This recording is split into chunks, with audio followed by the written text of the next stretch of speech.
Gene Hackman was halfway through his first day on the French Connection when he threw down his script and walked off set. What happened next changed Hollywood forever. It was November 1970, and the temperature in New York City had dropped to 28 degrees. Gene Hackman was standing on a street corner in Bedford-Stuyvesant, wearing a brown leather jacket and an open collar shirt that did nothing to stop the freezing wind. His breath came out in white clouds. His hands were shaking, but not from the cold. Director William Friedkin was 35 years old, brash, arrogant, and absolutely certain that Gene Hackman was the wrong man for this role. He had told the studio exactly that. He had begged them to cast anyone else. Peter Boyle, Jackie Gleason, even a newspaper columnist named Jimmy Breslin, who had never acted a day in his life. Anyone but Gene Hackman. Now Friedkin stood behind the camera, arms crossed, watching Hackman fumble through his lines for the 8th time. Cut. Friedkin walked toward Hackman slowly.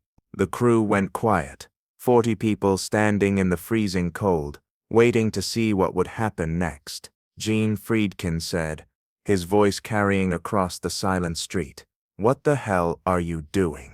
Hackman ran his hand through his hair and rubbed his face. "I am trying to find something human in this guy."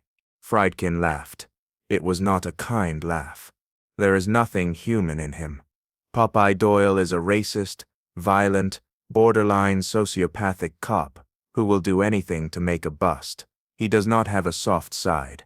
He does not have redeeming qualities. He is a son of a bitch. Now stop trying to make him likable and just be him." Hackman stared at Friedkin for a long moment. The crew held their breath. Finally, Hackman spoke. "No." That single word hung in the frozen air like a death sentence. "Excuse me?" Friedkin took a step closer. "I said no." Hackman grabbed his script and threw it on the ground. Pages scattered across the frozen pavement. "I am not going to play a character with no humanity. I am not going to spend 3 months being a monster on screen just because you think that is what makes good cinema. If you want that, find someone else." Gene Hackman turned and walked off the set of The French Connection on the first day of filming. He walked 3 blocks before anyone caught up to him, and in those 3 blocks, he almost destroyed his entire career. To understand what happened that day, you need to understand where Gene Hackman came from. You need to understand the wound he carried with him every day of his life, a wound that shaped everything he did on screen and off. Gene Hackman was born in 1930 in San Bernardino, California. His family moved constantly during his early years, never staying in one place long enough for young Gene to feel at home. Eventually they settled in Danville, Illinois, a small town where his father worked as a printing press operator for the local newspaper. It was not a happy home. Gene's father, Eugene Ezra Hackman, was a hard man. He believed in discipline, in corporal punishment, in breaking children down to build them back up. Gene would later describe his childhood as not terribly happy, full of physical violence from his father and alcoholism from his mother. But the defining moment of Gene Hackman's life came on a Saturday morning in 1943. He was 13 years old. Gene was playing with some friends down the street from his house when he saw his father's car coming toward him. His father slowed down, looked at his son, and gave him a small wave, just a casual gesture, the kind you might give to a neighbor you barely knew. Then his father drove away and never came back. That wave haunted Gene Hackman for the rest of his life. Decades later, in interviews, he would still get emotional talking about it. His voice would crack. His eyes would fill with tears. Even at 70 years old, he could not discuss that moment without breaking down. "It was a real adios," Hackman would say. "It was so precise." Maybe that is why I became an actor. I doubt I would have become so sensitive to human behavior if that had not happened to me as a child. If I had not realized how much one small gesture can mean, that abandonment created something in Gene Hackman, a sensitivity to pain, a deep suspicion of authority, and an absolute refusal to be treated like he did not matter. When Gene Hackman walked off the French Connection set that November morning, producer Philip D'Antoni nearly had a heart attack. The film was already struggling. The studio had given them a budget of $1.5 million, which was barely enough to make a student film. They had already burned through 2 screenwriters, and now their lead actor was walking away on day 1. D'Antoni ran after Hackman, catching up to him 3 blocks away near a bodega on Fulton Street. Hackman was leaning against a brick wall, lighting a cigarette, his jacket collar turned up against the cold. "Gene, we need to talk." Hackman did not look at him. "Nothing to talk about. I am done. You signed a contract. Sue me." D'Antoni stood there in the freezing cold, watching his film fall apart. He had 2 choices. He could let Hackman walk and try to recast the role, which would almost certainly kill the production. Or he could try to save this. "Tell me what you need." Hackman finally looked at him. "I need Friedkin to understand something. I am not a tool. I am not a piece of furniture he can move around his set. I am an actor. I have spent 15 years learning how to do this. I have something to contribute." D'Antoni nodded slowly. "What if I can get him to listen?" Hackman laughed bitterly. "That kid does not listen to anyone. What if I make him?" There was a long silence. Hackman took a drag on his cigarette, staring at nothing. Then he spoke, his voice quiet but firm. "I will come back on one condition. Friedkin gives me space to find the character my way. He can push me, he can challenge me, but he does not get to tell me there is nothing human in Popeye Doyle.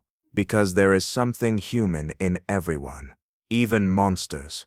D'Antoni went back to the set and pulled Friedkin aside. What happened next became legendary in Hollywood, though few people know the real story. Friedkin's initial reaction was exactly what you would expect. He exploded. "Who the hell does he think he is? I am the director of this picture. I decide how the characters are played. If Hackman does not like it, he can go back to doing dinner theater in Connecticut." D'Antoni let Friedkin rage for a full 5 minutes. Then he said something that changed everything. "Billy, I watched the dailies from this morning. The 8 takes you shot before Gene walked off. So what? He is better than anyone you wanted for this role. Better than Boyle. Better than Gleason. Better than anyone. The camera loves him. And more importantly, there is something dangerous in his eyes. Something you cannot teach. Something you cannot direct. That anger he showed you today. That is Popeye Doyle. You just have to figure out how to get it on film without breaking him." Friedkin was quiet for a long moment. Then he asked a question that surprised D'Antoni. "What happened to him? Why is he like that?" D'Antoni told Friedkin about Gene Hackman's childhood, about the father who walked out, about the wave from the car window, about the decades of pain that Hackman had channeled into his craft. When D'Antoni finished, Friedkin nodded slowly. He did not say anything, he just walked away. The next morning, Gene Hackman returned to the set.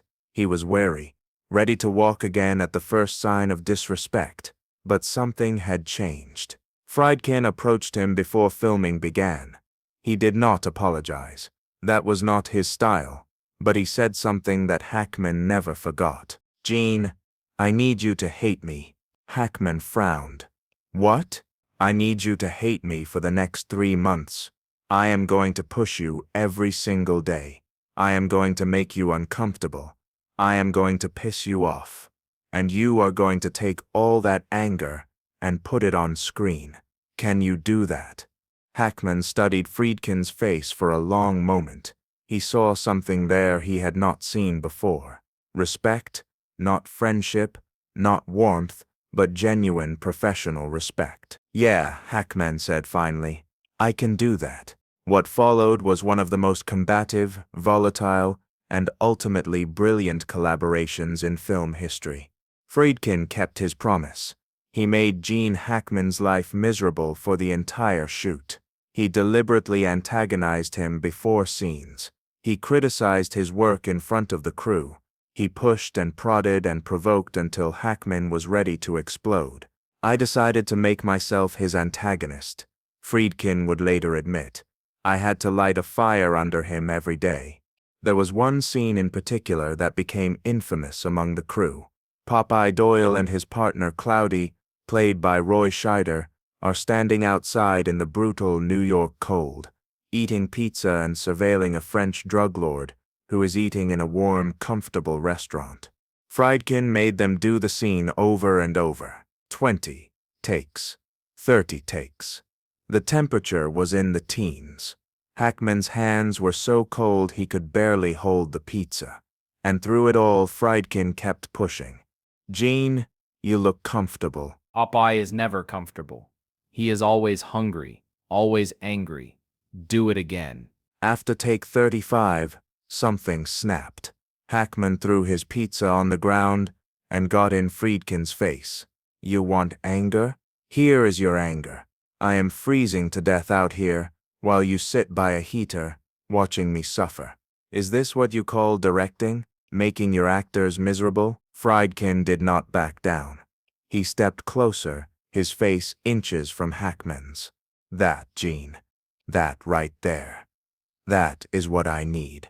Now get back in position, and give me that on camera." Hackman stared at him with murder in his eyes. Then he picked up a new slice of pizza and walked back to his mark. The next take was perfect, but the collaboration was not without casualties. There were days when Hackman walked off set and did not come back. There were screaming matches that could be heard 3 blocks away. There were moments when the entire production seemed like it would collapse under the weight of 2 egos that refused to bend. Roy Scheider, who played Hackman's partner, watched it all happen. "Gene kept trying to find a way to make Popeye human," Scheider recalled, "and Billy kept saying no, he is a son of a bitch. He is no good. He is a prick." It was brutal to watch, but somehow it worked. The car chase scene in The French Connection became one of the most famous sequences in cinema history. Gene Hackman did all his own driving, tearing through the streets of New York at 90 miles per hour, with no safety equipment, no stunt coordinator, just raw skill and controlled fury. During one take, Hackman narrowly avoided hitting a woman pushing a baby carriage. The near miss was so close that the woman collapsed in shock. Friedkin kept the cameras rolling. Hackman kept driving. When they finally yelled cut, Hackman sat in the car for a full 5 minutes, his hands shaking on the steering wheel. He did not say a word. He did not have to. The French Connection was released in October 1971. It was an immediate sensation. Critics called it a masterpiece. Audiences flocked to see it. And Gene Hackman, the actor nobody wanted, the man who walked off set on the first day, became a star. At the 44th Academy Awards in April 1972, The French Connection won 5 Oscars, including Best Picture and Best Director for William Friedkin. Gene Hackman won Best Actor. When his name was announced, Hackman walked to the stage slowly.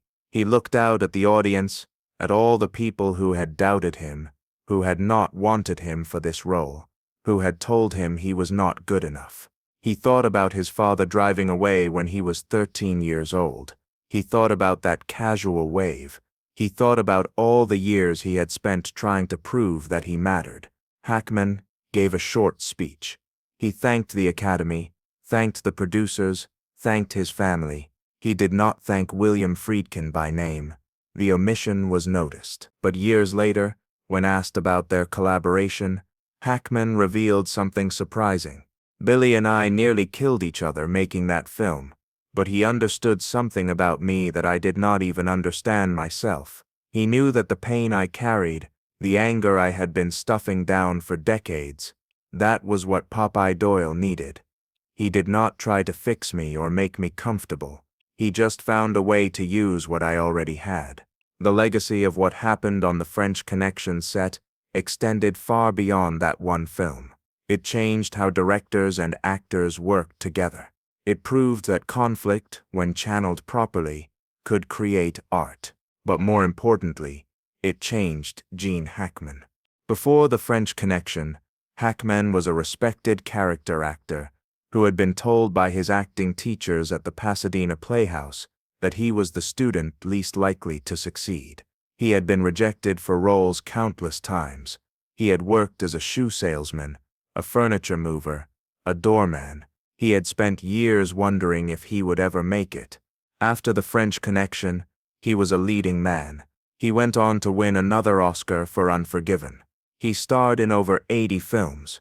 He became one of the most respected actors of his generation, but he never forgot what it felt like to be dismissed, to be told he did not matter, to be treated like a tool rather than a human being. Throughout his career, Hackman became known for standing up to directors who tried to push him around. He told Barry Sonnenfeld to his face that he did not think the director knew what he was doing.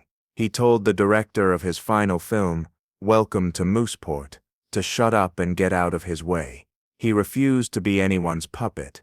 Directors who think we are tools of their vision. Hackman once said, "As an actor, I say they are full of shit. We are not tools at all. We have something to contribute." Those words could have been spoken by the 13-year-old boy watching his father drive away. The boy who learned that day that he would have to fight for every ounce of respect he ever got. The boy who decided he would never let anyone make him feel worthless again. Gene Hackman died in February 2025 at the age of 95. The tributes poured in from every corner of Hollywood. Francis Ford Coppola called him a great actor, inspiring and magnificent. Morgan Freeman said he was a generous performer whose gifts elevated everyone's work. But perhaps the most telling tribute came from someone who had known Hackman during those early difficult days on the French Connection set. A crew member who had watched the whole drama unfold. Gene Hackman was the most difficult actor I ever worked with. He was also the best. He refused to take any crap from anyone, even when it cost him. That first day he walked off set, we all thought he was finished. Instead, he proved that sometimes the only way to earn respect is to demand it. He taught us that talent means nothing if you do not have the courage to stand up for yourself. The French Connection remains one of the greatest films ever made. It is studied in film schools around the world. The car chase scene has been copied and referenced countless times. Gene Hackman's performance as Popeye Doyle is considered one of the finest in cinema history. But the real story of The French Connection is not about car chases or drug busts or Oscar wins. It is about a man who refused to be dismissed. It is about an actor who demanded to be treated like a human being. It is about what happens when someone who has been abandoned, rejected, and told he does not matter finally finds the courage to say no. Gene Hackman walked off set on the first day of The French Connection. Everyone thought his career was over. Instead, it was just beginning. Because sometimes the only way forward is to walk away. And sometimes the people who tell you that you are wrong are the ones who need you the most. Gene Hackman understood that. He understood it because a 13-year-old boy watching his father drive away had taught him the hardest lesson there is. You cannot wait for people to give you respect. You have to take it. And on a freezing November morning in 1970, standing on a street corner in Brooklyn, Gene Hackman took it. The French Connection would not exist without him, and neither would the legend he became.